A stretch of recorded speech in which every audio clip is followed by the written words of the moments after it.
Hi, everybody. Welcome tonight. Glad you're able to come. Hello, Amber, love. Just making sure you guys can all hear me and letting. Hello, Sky. I was just talking to you on Facebook. Alicia Campbell, hello. I'm just sitting here, hopefully, and I forgot to get Kleenexes. I don't see any in here. I have a cold. I got a cold either from the 10 hours I was waiting in the airport last week to go to Red Hot. And that was quite the story. Or from our Irish friends that brought it over from Ireland. So I do have a cold. So hopefully I can make it through without having to cough or blow my nose or something. I have my pink drink. Shout out to Nicole, who gave me a little goodie bag last week at Red Hot. She gave me a couple bags of hugs. The hugs that you don't give, but the hugs that you eat. She gave me a couple bags of those, which I thought was really cute because she knows I don't like giving hugs, but I do like eating chocolate hugs. So she gave me those, and then she gave me a gift card for Starbucks. So I went there and got my Starbucks tonight.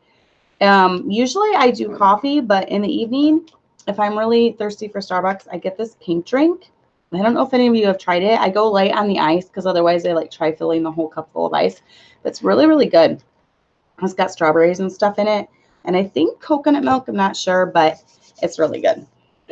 So try the pink drink or the dragon fruit drink. That's really, really good too. I like both of them. So hopefully it'll keep my throat from feeling bad. So we're going to get right into it. Hello, Jessica and Morgan. I am very excited because sometime in the next couple of weeks, I don't know if it's going to be next week or just whenever she can come on, but I'm going to have my very good friend, Mrs. Jujana Anderson, come on, and we're going to do a much needed topic. And it's one that is very near and dear to me. And I wanted to get another seasoned mom like myself on the show. And we're going to be talking about grace-filled parenting. I really feel like sometimes grace is lacking, and it can be in any movement. And I have seen it. I grew up seeing it, and now I'm seeing it kind of start to creep in a little bit too. You know, parents want so hard to try to do good by raising their children. And I think that they have the rules and the standards and the strictness down, but I see and I sense a lack of grace sometimes when it comes to our children. I think we raise the expectation too high, and we expect too much, and we expect things out of them that the Bible doesn't even expect from them. So we're going to be going over just grace-filled parenting and how to apply that to our lives when it comes to raising kids. So hello, Maria YouTube, and Mama Bear, hello from Oregon, and Shara, hello. So nice of you guys to join me. But I really like the topic we're talking about tonight too. So communication plays a huge part in showing if you're a good person or a bad person. And I am by no means the expert. I'm going to start becoming an expert. I'm going to be taking some statement analysis classes and things like that just to kind of help. But you can tell a lot by reading through the line, between the lines. And most of us women, we have a good intuition when it comes to reading between the lines with different things. And I'm not even talking about just the written word. I'm talking about the spoken word. I see basic types of women since I've been in the ministry. And I'm not new to this. I've been in the ministry ever since I was married. We were in it. So I've been in the ministry now for 18 and a half years. So going on 2 decades of being in the ministry, working around people. I've also taught piano lessons for Christian families, for secular families, for homeschoolers, for public schoolers. So I've interacted a lot with parents, adults. I've just always been around people. And I tend to see the same type of characteristics displayed in people that come through church. And some of these things we're going to be talking about, you know, once I start seeing them or I catch on to them, it's not very long before those people leave our church for something silly, for something stupid. They get upset about something and they leave. And, you know, at first in the beginning of this, it really, really bothered me But now I've come to realize that some people just have problems. And there's nothing that I can do to remedy that. So, hello, Amanda Gander. Nice to see you. So I wanted to read one thing. There is a lot of scripture throughout all this. And I did want to read, let me get it up here.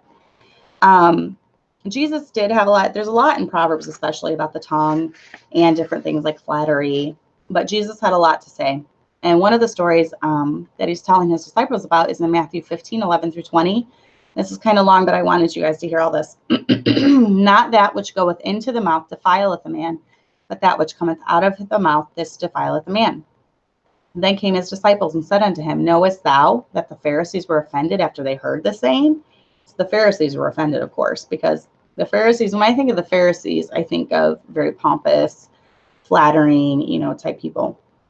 But he answered and said, Every plant which my heavenly Father hath not planted shall be rooted up. Let them alone. They be blind leaders of the blind. And if the blind lead the blind, both shall fall into the ditch. Then answered Peter and said unto him, Declare unto this parable. Peter didn't understand, like a lot of times. And Jesus said, Are ye also without understanding? Do not ye yet understand that whatsoever entereth in it the mouth goeth into the belly and is cast out into the draught? But those things which proceed out of the mouth come forth from the heart, and they defile the man. For out of the heart proceed evil thoughts, murders, adulteries, fornications, thefts, false witness, blasphemies. These are the things which defile a man. But to eat with unwashen hands defileth not a man. The Pharisees were really big on the outward things, washing the hands before you ate, etc. Whereas most of their evilness came out through their speech and their communication. So as women, that's one thing that we have to be really careful about.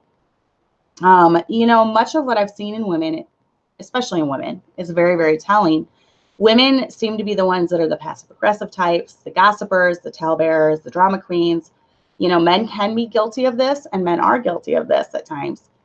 But I'm just dealing, obviously the show is more geared towards women. So I'm going to be talking specifically to the women.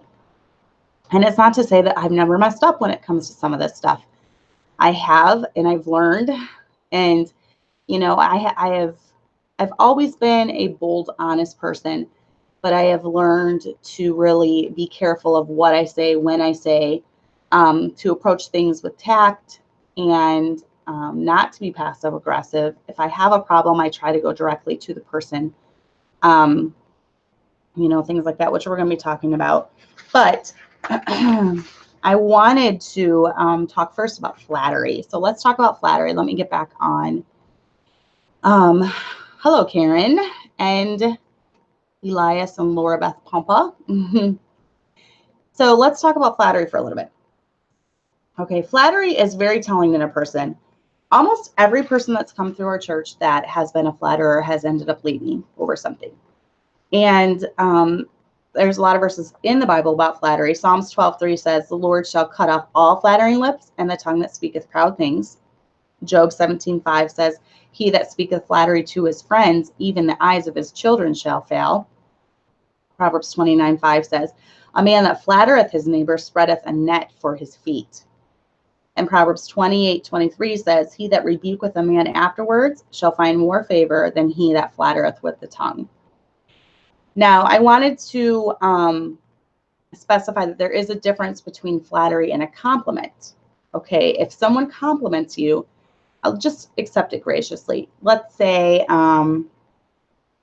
you did a very good job doing something, whether it's music in the church, a piano special, whether it's organizing an event, and someone says, I really appreciate all the work you did. You did a really good job.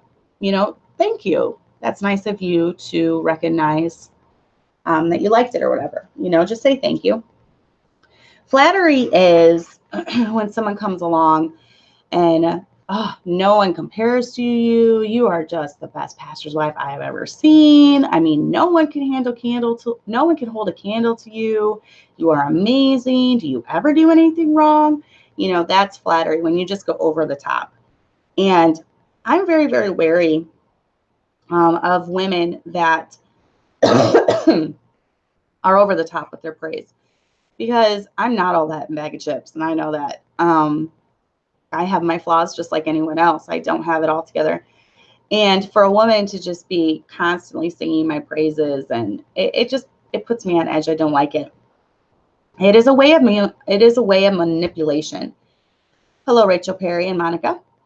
And let me explain. So someone comes in, and in their minds, when they're flattering you, you're going to accept them, because who wants to, reject a person that is obviously their number one fan, right? So it's happened before with my husband. We've had people come in, and one day he is the best thing since sliced bread. He is amazing. He's the best pastor ever. His sermons are just so in depth and so amazing and so incredible. And then the next day, he does something they don't like. And suddenly he is enemy number one. And it is a way to get what they want. They feel that since they are flattering you so much and heaping so much praise on your head, that you're not going to do anything that would ever go against them, would go against what they want, would go against their desires, maybe preach against their sin. They feel safe because it's a way of manipulating you. You also have to look out for big gifts.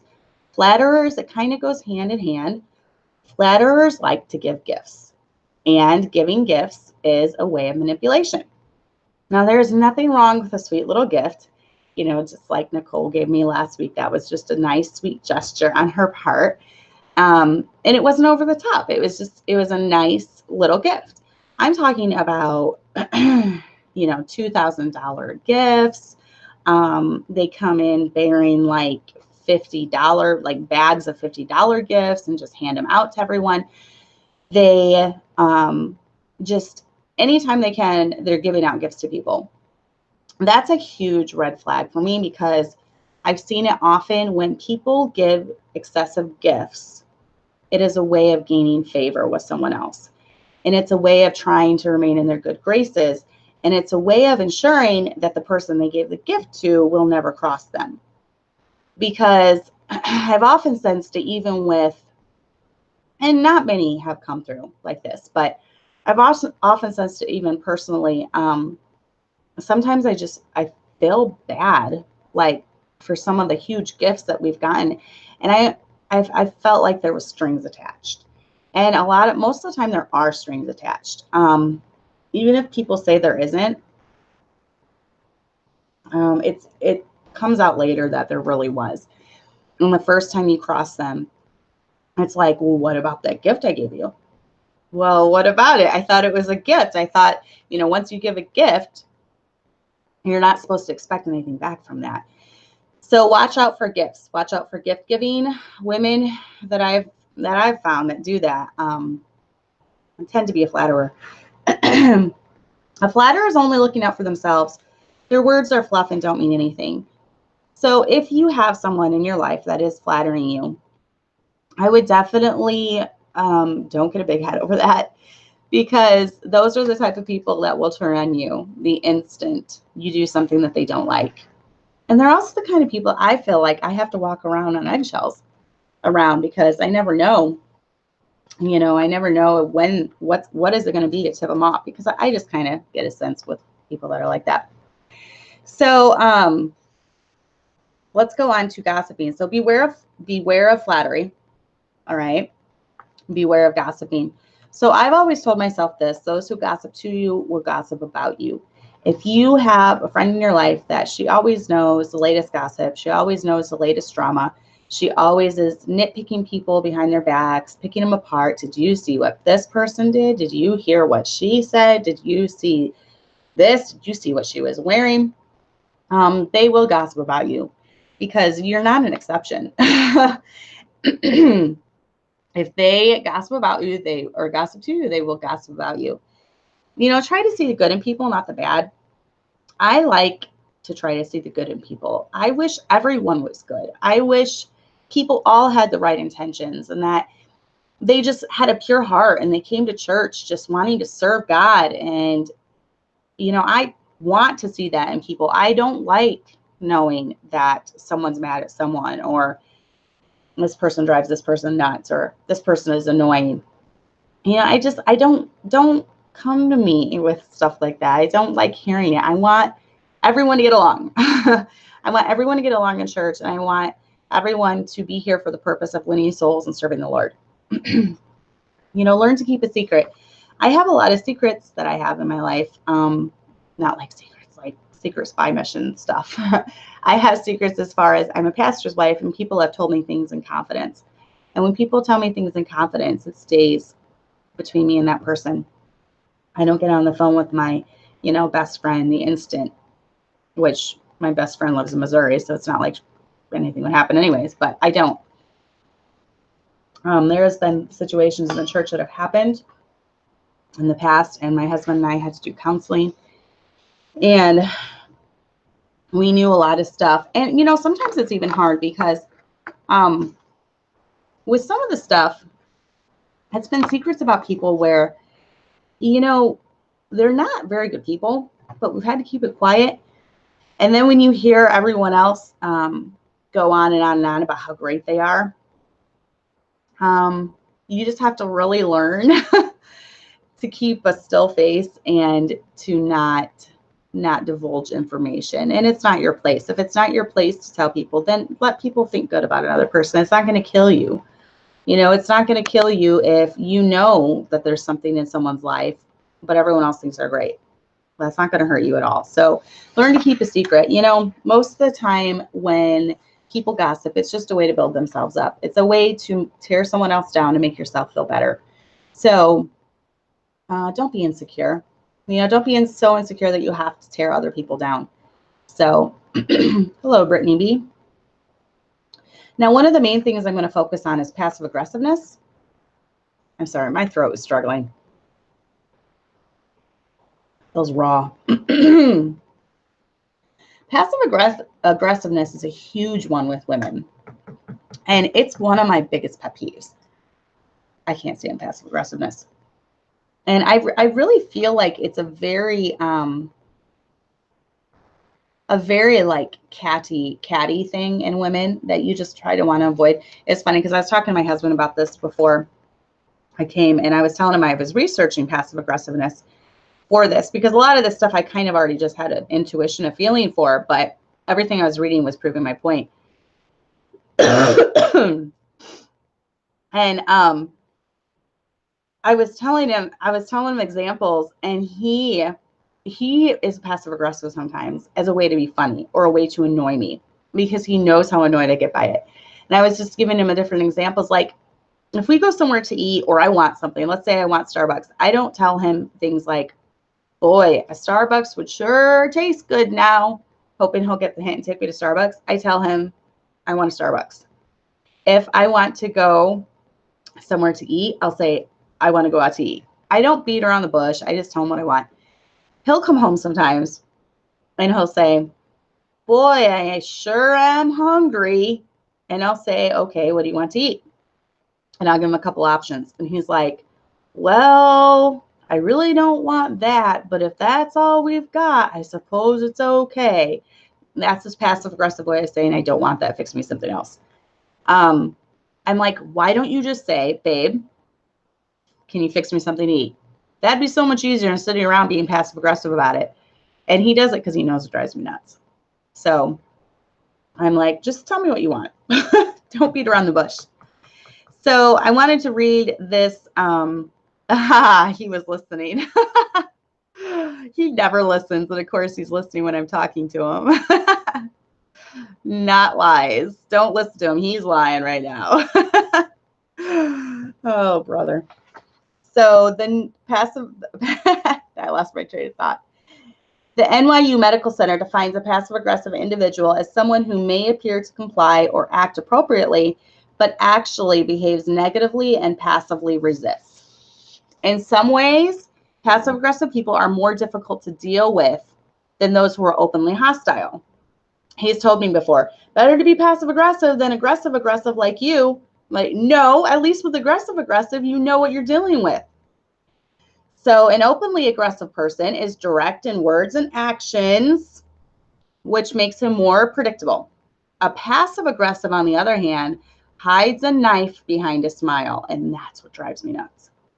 He or she operates on a hidden script, and you never know when you might be disenfranchised by his or her covert operations. When confronted, the passive-aggressive will most always deny responsibility. For these reasons, when you need to deal with someone who's chronically passive-aggressive, be diplomatic and apply the tips from this article. This is from an article I was reading. As you see fit, the rest of the time, keep a healthy distance. Brittany says her mother does the same thing. When she was younger, she'd tell me to pick a movie to watch, but then she'd shoot down all the ones I picked until I got to the one she wanted to see. She should have just said, I want to watch this movie. See, he just proved my point. My husband said, I would love to eat biscuits and gravy tomorrow, but I will be thankful for a sandwich.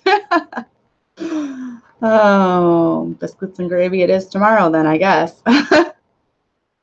So some of the examples are, using your kids to spread the word that you don't like someone or something.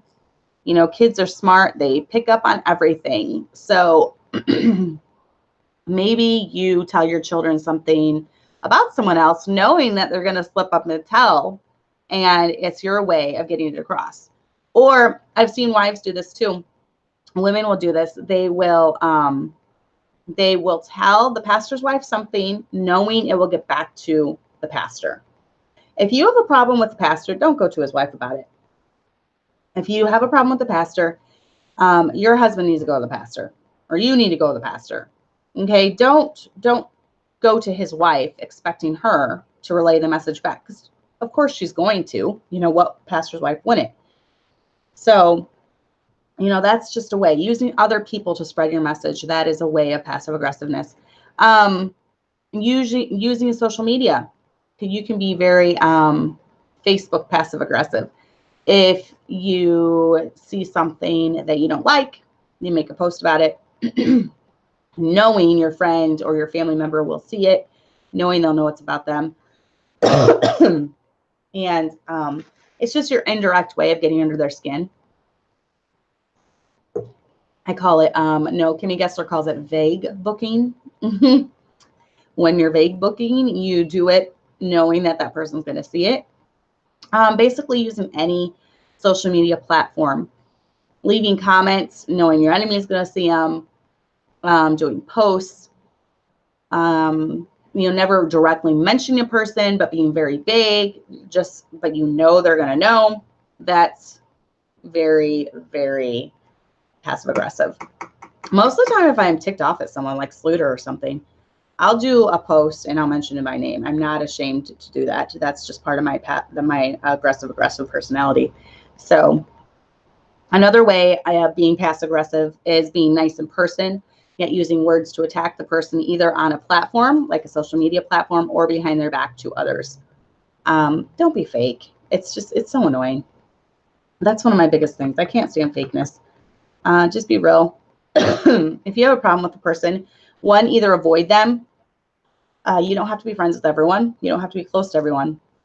Avoid them, or if it's really, really just overbearing and it's causing problems in your life, then confront them about it. But otherwise, just leave them alone. Don't be vague about it. Don't be passive aggressive about it.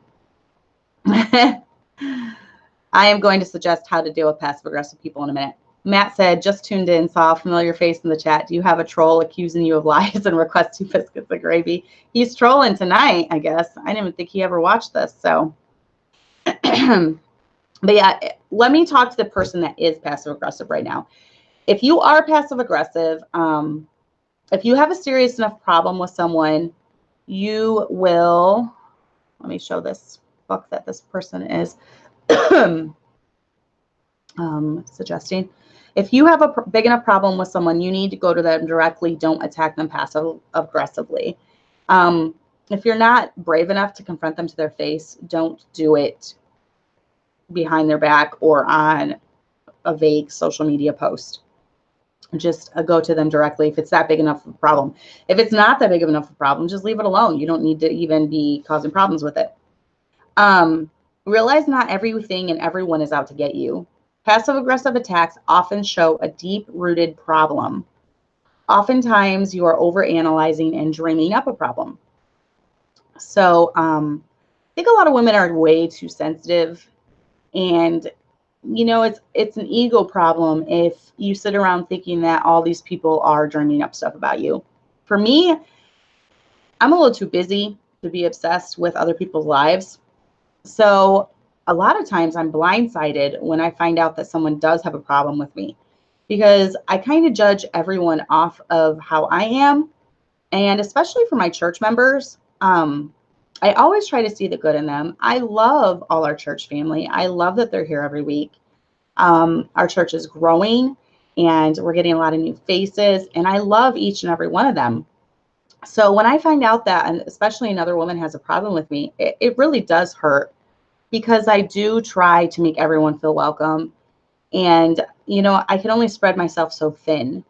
I try to talk to people equally. I try not for there to be cliques, and for the most part, I think all of our women get along really, really well. So I am blindsided when I find out that someone has a problem with me. And it does hurt a little. And it always hurts when you find out. But, for most women, I think you probably dream up stuff that's not even there most of the time. And you do kind of judge people based off what you are. If you constantly are having problems with people and you constantly are hating people and, just people annoy you, maybe you're the problem, because for the most part, I think most women want to get along. At least that's how I judge people. I want to get along with most people.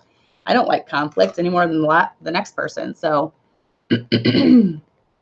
another KJV said, great PDF book, What Makes Narcissists Tick by Kathleen S.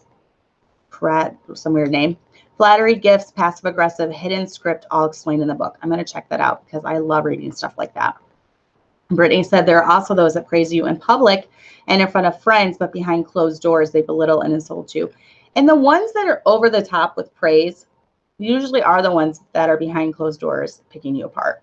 So that's just another thing. That makes me very leery. In fact, all the people that have come through our church that have left, let's say there's like testimony time, our church does testimony time sometime, they would just give like these big flowery speeches about how great my husband was. And then like the next week on Facebook, they would be cursing him and telling him to go to hell because of one of his beliefs. It's insane. It's insane, the things that we've seen. Another lady, she was, our church was the best thing that ever happened to them. My husband was the greatest preacher in the whole world. The next week she's cursing him out on the phone. So people are crazy. Try not to be crazy. So, realize that, realize if it's not your area, it's not your problem. Okay, so your kids are your kids, no one else's. You get to raise your kids, and you don't have to worry about the rest of the kids in the church. If it's not your area in church, then it's not your problem. So let's go back to the kids thing. Obviously, if a kid is doing something dangerous, I'm going to tell them to stop. But when it comes to even interaction with kids, I tell my kids how I want them to, what I expect from them, how I want them to interact with people. And I don't expect everyone else's kids to act that way. I am not in charge of anyone else's kids. And how freeing is that? I wouldn't want to be in charge of anyone else's kids. I am not watching to see if they ever get disciplined. I am not watching to see if they sass their parents. I am not watching to see if they throw fits. I don't care. Not my kids, not my problem. And, I think a lot of women, like, they watch for other kids to mess up. And it's a way, once again, to make themselves feel better. We all know that everyone's kids are not perfect. You show me any family who you think is perfect, and I will guarantee you they are not perfect. My family is not perfect. My kids are not perfect. Kids are going to mess up. And that's where my topic, graceful parenting with Mrs. Anderson, is going to come in. We're going to be talking about that. There's too many. And, a lot of times with preachers' kids, it's really bad. Don't be the person in church that is constantly looking for the preacher's kids to mess up as a aha, gotcha moment. It's not a gotcha moment because my kids mess up. My kids are sinners, and my, foolishness is found in the heart of the child. Every child has foolishness, and it's going to come out at times, especially when you're as close as we are. We're at the church all day on Sunday. And that's a huge long day for any kid. So I know a lot of the churches in our circle, they stay at the church all day long. So, don't be critical of other people's kids, and just realize that if it's not your kid, it's not your problem. If it's not your area in church, it's not your problem. You don't need to run your mouth about it. Once you realize that you only have to worry about your jurisdiction, then it takes a lot of burdens off your shoulders. Okay. So let's say that you don't like the way that someone makes the coffee. Then you know what? You can either make the coffee or you can just shut up about it. Let's say that you don't like the way someone, I'm trying to think of examples, plays the piano. You don't need to nitpick it to other people. If you want to play the piano, learn to play the piano. If you don't like the way the preacher preaches, well, then that's just your problem. Just go to a different church. But, if there's different areas of service that you're involved in, then you don't need to nitpick it apart. You can either join in, help, and make it better just by being there.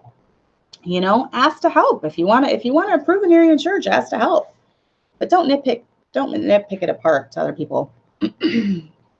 So try not to be crazy. I need a shirt like that too. I'm telling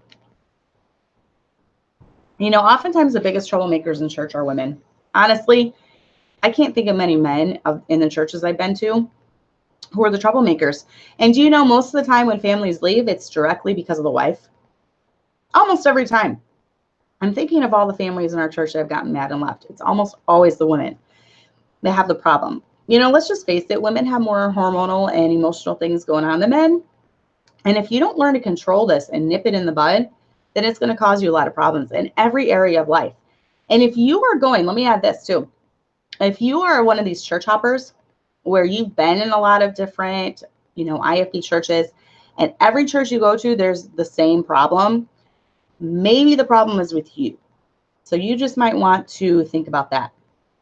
If you go somewhere and let's say, I'm trying to think of an example. I don't know. Let's say you can't make friends anywhere you go. The Bible says, he that hath friends must show himself friendly. So let's say you go to churches and you can't make friends. All those churches are snotty. I don't know. Maybe the problem is you're not being friendly enough. I don't know. Not all the times. There are churches that have cliques on things. That's a very real thing. But, just see an area that you need to improve on. You're not perfect. None of us are perfect. And I'm constantly critiquing myself. It's probably part of my type A personality. But I'm constantly critiquing and thinking, can I do better in this area? Can I do better in this area? Do I need to do this? Do I need to do that? And, I'm trying to always be aware and work on things in my own life. So Monica said, men tend to just be aggressive. Yes. And my personality, Sky and I were talking about it, is ENTJ, which is very rare in women. And, but I don't know, it rubs other women the wrong way. I think mainly because I am direct with them and they don't like that for some reason. So, I've seen many families get into some weird things because of the wife. That's very sobering and convicting as wife. And you know what? Your husband is going to want to go along to get along. He is going to want you to be happy because he has to live with you. And that's what I've seen. The husband doesn't like what his wife is doing. The husband doesn't want to leave the church, but they end up leaving because he has to live with the woman. I'm saying the woman because I'm not even going to call her a lady. These women are not, it's not attractive at all. I'm trying not to be like that. Brittany said, we hold some serious grudges. I catch myself sometimes with issues that should already be long forgotten. We have a memory like an elephant. An elephant never forgets, right? Is that right? I don't know if that sounds right. We have a very good memory. And we have to, sometimes with me, I have to force myself not to bring things up that are in the past, or, you have to make yourself not dwell on it or think about it. Just let it go. So,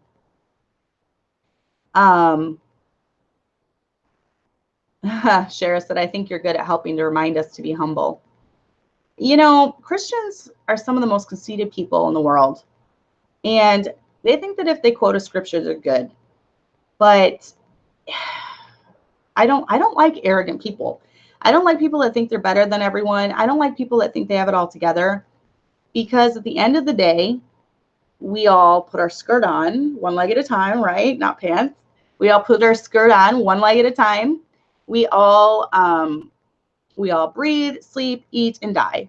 We're all human beings and we're all sinful until our body becomes like Christ when we see him. So I really don't like arrogancy. And we have to remember that. And there's all of us Christians are at different areas in our walk. We have newly saved ones. We have ones like me that have been saved for 34 years. You know, so we're all at different areas, and we need to be humble with each other, and we need to be patient with each other, and we need to stop with the gossiping and the backbiting and the passive aggressive comments and the passive aggressive just little digs that we do. We need to we need to stop. Amanda said, "Speak for yourself. I'm a 2 leg at a time skirt girl." That's funny. Yeah, I think most women have a huge problem not holding on to hurt and replaying situations over and over again. Yeah, and for me, for me to process it, I have to talk about it. And like when it comes, that's why it's good to have girlfriends, because when it comes to your husband, I found, at least with mine, they only want to hear like one time about it. They'll listen the one time, but then they're like, okay, move on. Don't talk about it anymore. And so with your girlfriends, you can kind of rehash stuff with them. They can help you get through it and help you get through some of the hurt. So Kirsten said, now I'm trying to think of how I get dressed. I think I do 1 leg at a time. I guess you could do 2 legs at a time if you're sitting down. How would you do 2 legs at a time? Like jump into your skirt? So I don't even know where I was. So yeah.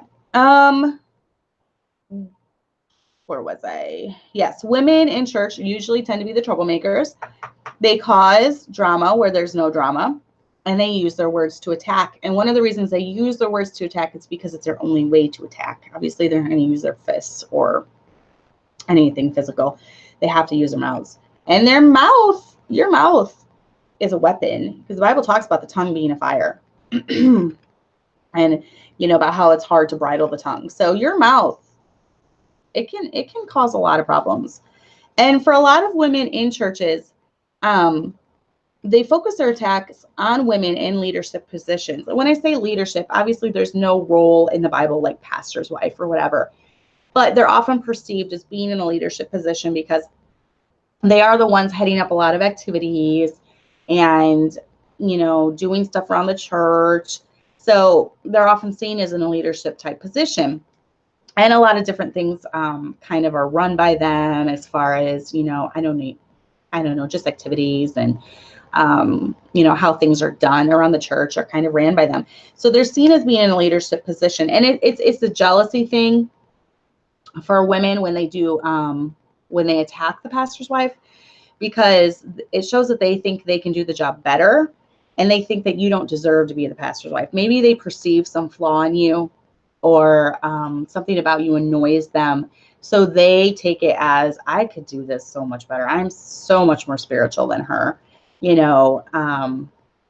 And the truth is, there's only one pastor and there's only one pastor's wife. And God did not put you in that role.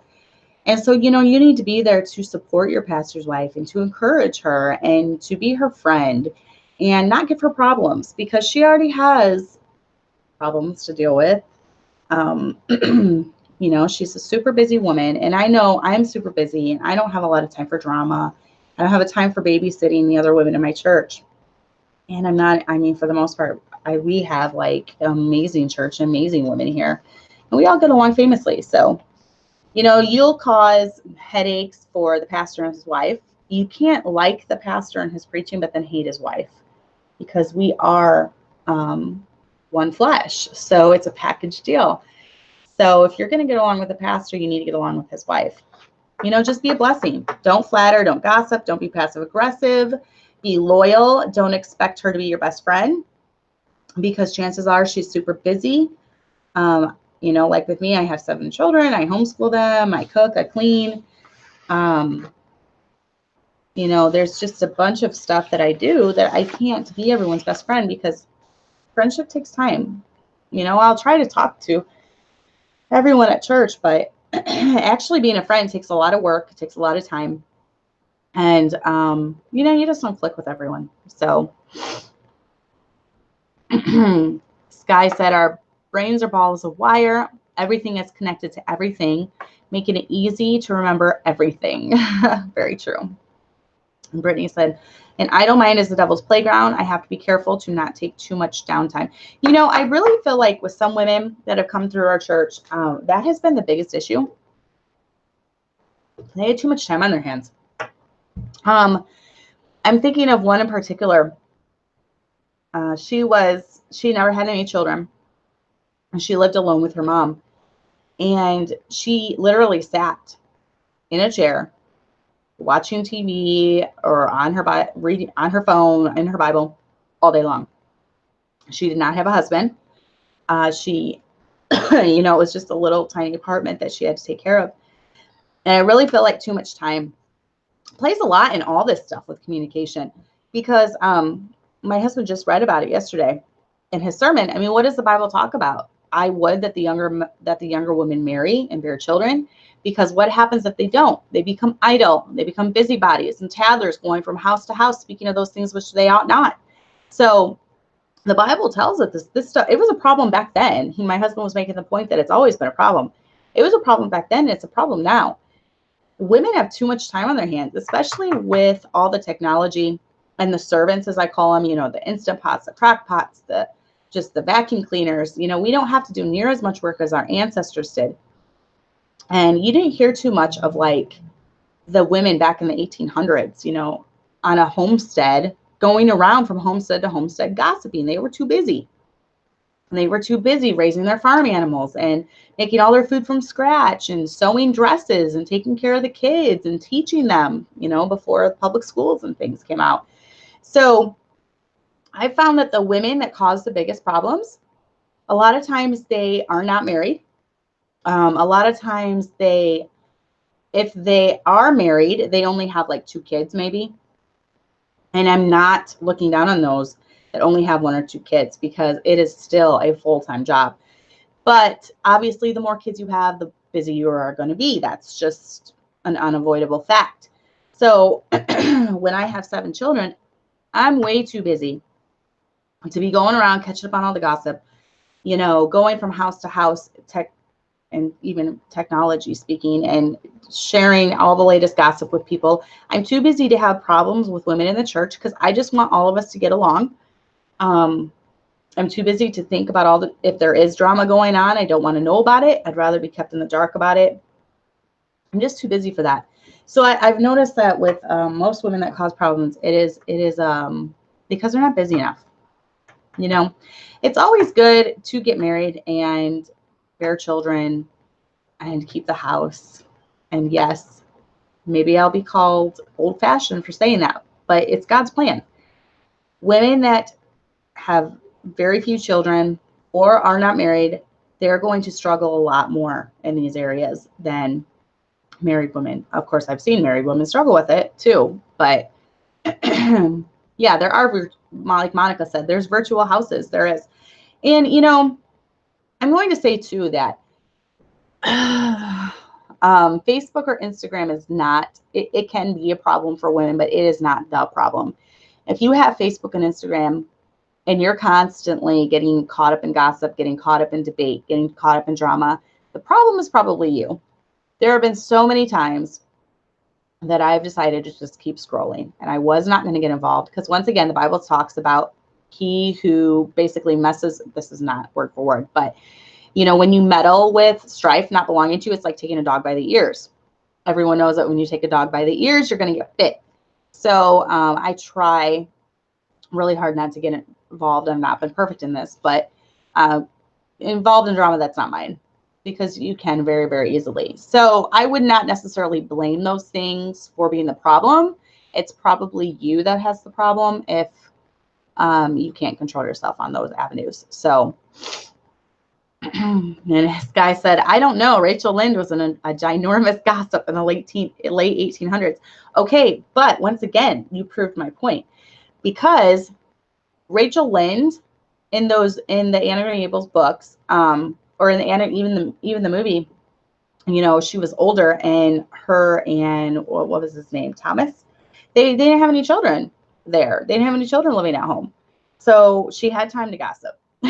So if you have, you know, a lot of children, then you're not going to have as much time to gossip. So Brittany said, I must say, as a single lady still living with mom, I had a hard time finding enough chores to do in a day. It's quite boring. I'm now working full time, and although it's not ideal, it keeps me busy.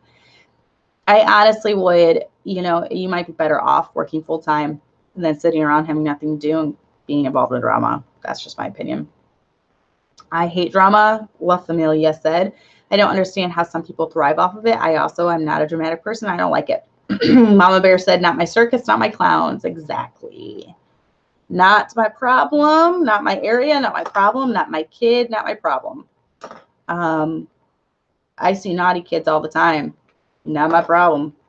I genuinely, most of the time, I love children. I have not met many children that I didn't like. And if I've ever met a child I didn't like, it's because they're just like their parents. And their parents have made them into miserable human beings. But for the most part, I'm trying to look for a Kleenex. For the most part, I love children. Children are great. And I am not looking at children waiting for them to mess up. I think they're great. And I'm still looking for a Kleenex. Sorry about my sniffing. I don't want to have a runny nose. Dorothy said, I prefer to just stay out of it. Don't tell me gossip. I always accidentally slip up and tell people. Yeah. That wouldn't be good to tell gossip to other people. So yeah, just stay out of it. Now, someone asked about what do you do if a person is being passive aggressive about you? For me, in all the articles that I was reading when I was researching this, all the articles were saying, number one, ignore them. You need to ignore the little digs if you can. And a lot of times with passive aggressive people, if you confront them about it, they will deny it. They will not take any responsibility for it. They will say, I wasn't talking about you, even though it was apparent they were. I was talking about this other person. So they will never take responsibility for it. And then a lot of times what happens is if you do confront someone about it and they deny it, then they'll amp up their attacks against you, making it worse. But then I also read that people were saying if you have the type of personality that it's hard for you just to ignore something that's really starting to affect you, then maybe you need to confront them about it and say, listen, I don't know if you meant it to look like this, but it's coming across that you feel this way towards me. And chances are they probably will still deny it. And that's what passive aggressive people do. They say things in a way that if confronted, they can deny it. And they can, because they never mention you by name, but it's just little digs here and there. And so when you talked, no, it wasn't you, it was someone else. Why would you even think that? And then they're putting the blame on you. Why would you even think that? Blaming you, making you feel like you're the crazy one. Passive aggressive people do that a lot. So I would just say, you know, if you have someone in your life that is like that, definitely ignore it. I have had family members that were like that, and I actually called them out for it, and things got better. So it did work in that situation. Maybe it's because it's family and they have to live with me. So they just we had to work through it. But with friends, well, obviously I'm not going to be friends with someone who's doing passive aggressive attacks against me. So we're not going to have a friendship there. So I don't know why you would want to have a friendship with someone if you're making attacks against them. I don't attack people I like. I don't go after people I like. So I don't understand why women will make attacks but then expect to be your friend. It's weird. So that's just me, though. Plausible deniability, exactly.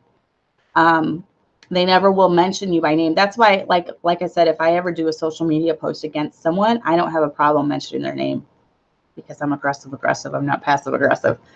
Brittany said, let them dig their own graves. They can't keep up with the two-faced act forever without getting caught at least once. Better to let others see them in action than to hear it from you. That was another thing that some of the articles said. And they said that if you, and this, you know, this kind of goes along with biblical advice. If you ever need to confront someone, you know, if they've written emails or they've done things in writing, have that with you as proof, and another person. so that when you confront them with it, the other person will see their reaction. And, a lot of times when it's just one-on-one stories, that's their side of the story and it's your side of the story. When you have another person there with you, you're going to have a couple witnesses to it. So just look up dealing with passive aggressive people. And there's a lot of really interesting articles about it. And it really, as I look back through my life and I can identify different women in different churches that had these characteristics of being a gossip, being a flatterer, and being a passive aggressive person, it's so uncanny how they all fit into the same box when it comes to this stuff. So, and another thing is, just trust your gut. I'm really good at telling if someone's fake or someone's real. And there's been a couple times that women have fooled me for a while, but not very long.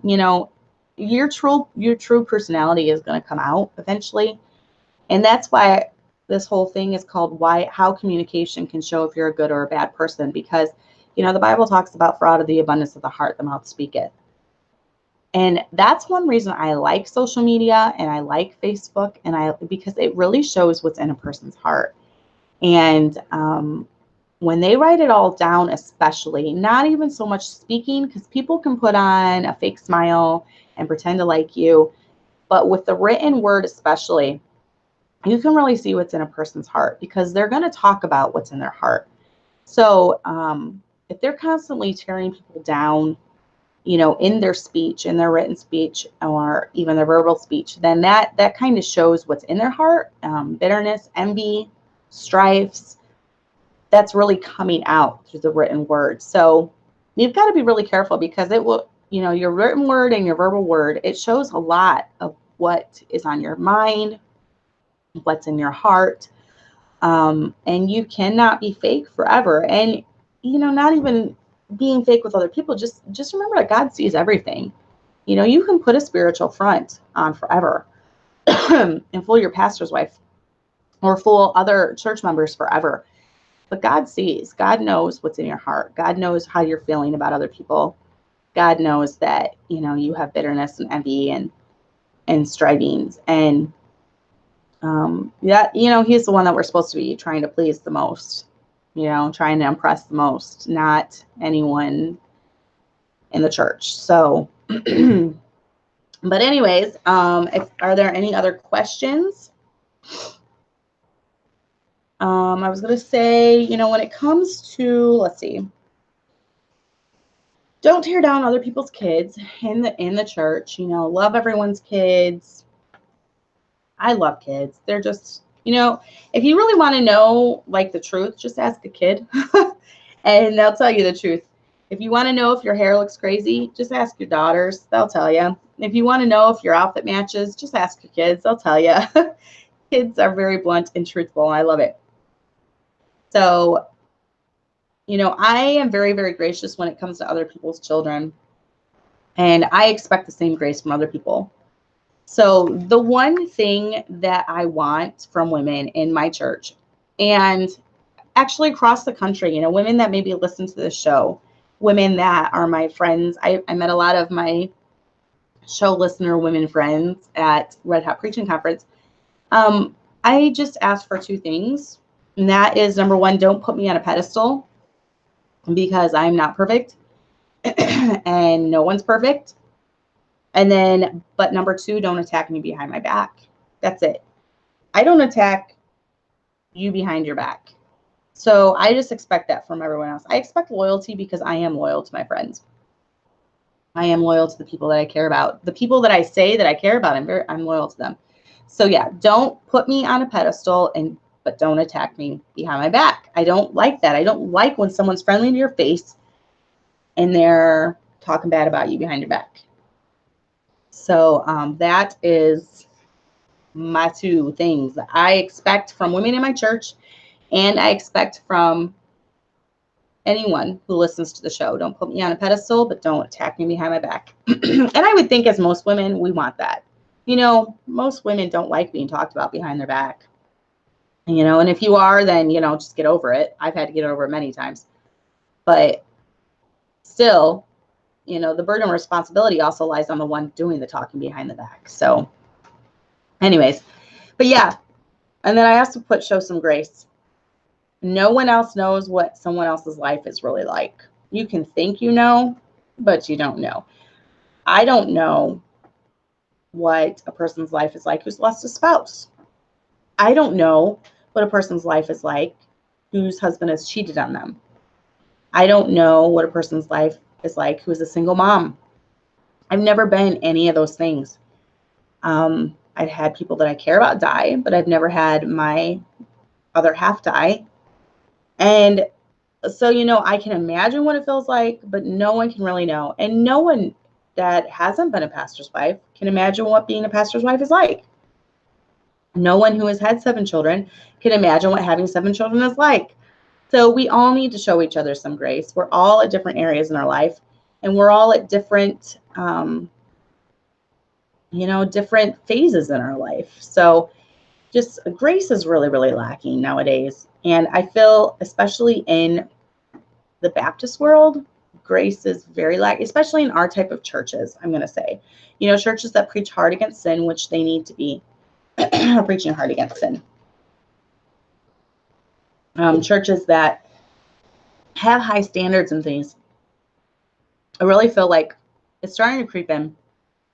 You know, grace is really lacking. So I'm going to try to get that across in the next couple of weeks. When it comes to parenting our children especially, they need a lot of grace. So someone said, if I want to commend a fellow woman on noticeable losing weight, is it fine to say it while she is with other friends or say it to her somewhat privately? No, say it to her. That's fine. You're not going, you know, that's not over. I just told one of my friends in front of people that she's getting super skinny. And she is. That's, you know, I'm like, whoa, what are you doing? You have lost weight since I saw you. It's fine to compliment someone in front of other people. I'm talking about over the top flattery. Like, what would you say instead of, I don't know, oh, there's no one else like you that can lose weight like you. You are amazing. You know, no one could ever lose weight as fast as you. That's over the top stuff. Giving a woman a compliment, saying, you look really healthy. You look really skinny. You look really nice. How are you doing it? You know, that's fine. So Jessica said, it's hard when it's your family doing the nice to your face, but talk bad behind your back. Yeah, it is. It is very hard. I've definitely had that happen before. Definitely. So, but yeah, speaking of grace, we are going to have, I don't know if it'll be next week. It might be next week. Mrs. Jajana Anderson on to talk about grace-filled parenting. You know, parenting is more than rules and regulations and dotting your I's and crossing your T's. It's about love and compassion and showing grace and not expecting a toddler who's been up since 6 o'clock in the morning to be perfectly well behaved during both church services, never acting up, expecting them to be perfect, because God does not expect us to be perfect, and his compassions fail not.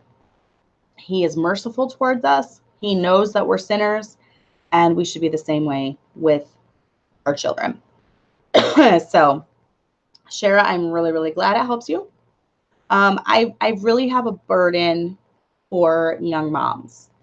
I've really been watching young moms lately and kind of seeing different areas that I need to do different shows on, because I really feel a burden for them. And I wish I had something like this when I was a younger mom, because I made a lot of mistakes as a young mom, and I've learned from them, and I'm trying to pass that on to the next generation. So, but the grace-filled parenting, I really sense that we're becoming dangerously close to having no grace with our children when we parent them. So I really want to cover that. I think it'll be a help to young moms and moms with younger children that are just starting out, so that you don't have to make the same mistakes I did. I definitely parent my younger children differently than my older children, and I think that's a good thing. So we'll definitely talk about that. Brittany said, how do you deal with people that move the goalpost? Example, you bring up something offensive that someone said about you, but then they turn the table around and make themselves the victim. That's what passive aggressive people do. like I said, they deny responsibility. With people like that, you have to recognize that you are not the one that was the aggressor in this situation. And if they're going to play the victim, I would cut my losses and move on. Honestly, I just would distance myself from them. So if they're not going to take responsibility for it, there's nothing you can do. You can't force someone to take responsibility for their actions. So Kirsten said, people always yell at me, you gained weight and you look much less sick, and makes me uncomfortable. I wouldn't comment on someone's weight unless they say they are trying to change their weight. You know what? See, I wouldn't have thought of that because I've never lost weight from being sick or lost weight for health reasons. I'm always trying to lose weight. So if someone tells me, you look really good, you've lost weight, I would take that as a compliment, but you're right. Some people might not take that as a compliment. So I guess I would have to know the person that you're saying that to. So if she has been, if you know she's been working hard at it and she's been really, really disciplined and, you know, diligent in trying to lose weight, and she would take it as a compliment, then by all means compliment her. But let's say she has like a health problem, and she's been really, really sick. Maybe she's had cancer or something, you don't know it, you know, then maybe that's obviously not a good time to compliment. So, okay. So yes, I think that's it. Laura Beth said, yes, as a young mom, I'll take all the help I can get. Good. And I really hope that you take it to heart. I know it's overwhelming, and I know you want perfectly well-behaved children, but I really feel like along the way, we're going to lose our children's hearts if we're not careful. And it's more than just correction and disciplining. We need to have their hearts as well. So, and that's kind of a little bit of what I've been seeing lately through different things. So that's why I want to talk about it. So Jessica's right. You could even just say you're looking great. Exactly. So that way, if it is a sensitive subject, then, you know, not necessarily, oh, you're losing weight, you're looking great, but just, you're looking really great lately. What are you doing different? You know, something like that. So giveaway. I did not send out the giveaways winners last week. So I am going to, let's see, what day will I get to it? I probably won't be till Thursday. Thursday's kind of my errand day. That's when I get my groceries, run to the post office. So I am going to send out the shirt from last week, which day won. But I need to, and I'll send out a shirt this week. And I need to make sure I even have enough shirts left. I'm getting low. So I was going to bring some to the Red Hot Preaching Conference, but I didn't have enough luggage room. So I thought, well, I'll just keep giving them out until they're gone. So let's do, okay. Who knows the verses? I don't know if I said the reference. I told a parable at the beginning. Who knows what verses it was? You have to give me the reference, okay? So it's the parable about that that which comes out of the mouth, but those things which proceed out of the mouth come forth from the heart, and they defile a man. For out of the heart proceed evil thoughts, murders, adulteries, fornications, thefts, false witness, blasphemies. What chapter? Let me go back to this before someone starts citing. Okay. I need the book and chapter that's in. Okay. So the book and chapter. Ah, she got it. But you live in Canada. Oh, I should specify no Canadians. Do you have an address I can send it to besides Canada? Shara got it, but she lives in Canada. So Sklitch was next. Shara, tell me if you have, I can look into seeing how much it would be to send to Canada. It might not be. If it's only a couple dollars more, I'll send you one. I don't even know. Brittany's from Canada too. Yeah, Canada's stupid. You have to spend so much more to send it there. I should say just United States people for this. Shara, I'll look into seeing how much it costs to send it to Canada. And it's normally like, I don't know, $4.50 to send a shirt out or something. If it's like $7, I'll just send you one. But PM me your address and let me know what that is. And then I will definitely try to get both shirts out this week. Sure, I want you to have one because you're a longtime listener. So I'm really going to try to get it to you. But I know you're small. I only have larges left or extra larges. You can use it for a pajama shirt. Or you can tie it. You could tie it to the side. I've done that before with bigger shirts. So Amanda said if you put it in one of those bubble wrap envelopes without tracking, it's a few dollars. That's not bad then, because it's like $4.50 to send it anywhere in the United States. So PM me your address. So, all right, ladies, this subject was near and dear to my heart. I hope it helps someone. Just try to be pleasant and nice and not vindictive or mean. Try to be easy to live with. That's really it. And try not to be a gossiper, a flatterer, or passive aggressive. Let your yay be yay and your nay be nay.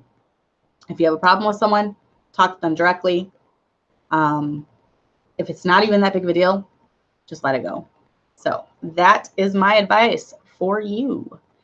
And then someone left a quick question as I'm getting ready to sign off. Totally off topic, but let me see. My husband and I disagree on vaccines. We have a 4-month-old son. The subject is now coming up. Do you have any advice on how to communicate with him humbly about it? Do you know when we first started having children, I was very leery of vaccines and my husband was not. So I had to just go along, and he let me pick and choose. We kind of compromised. We did not do all the vaccines. We only did some of them, the very, very basic ones. And who I would never have known that just years later, he would be against vaccines too. And I really believe that was just God working on his heart, him coming across the right information. I would not nag him about it, but I would just start praying, first of all. And then secondly, I would maybe direct him to some things. I would, have him watch something or read some articles. If he is a Christian, the most definite thing I would do is show him the link between them using vaccines derived from aborted fetuses. So I would show him that research if he's a Christian and he's pro-life and all that. So that kind of seems to be the nail in the coffin for most people. But watch my show on vaccinations. I have a guy named Plotkin, on there talking about how they used vaccines from aborted fetuses. Let him watch that. But then if he doesn't, you might have to compromise. It'll hurt your family and your family unit more if you go against him than it will if you give your child a shot. And I know that's very, debatable with some people, but just pray for God to work out his heart. So yeah, I would definitely watch the show that I did on the vaccine stuff. The thing from Plotkin is on the well. So, you know what? I think, Brittany, our Irish friends brought it over. Their son was sick, and then my son got it last Tuesday, and I started coming out with it Saturday. So I know it's weird, but I'm pretty sure it came all the way over from Ireland. So it was kind of funny. Oh, well, it's worth it to have them here. I'll take a cold anytime they come. So, okay, guys, I got to go. My baby's at home. So have a good night, and we will see you next week.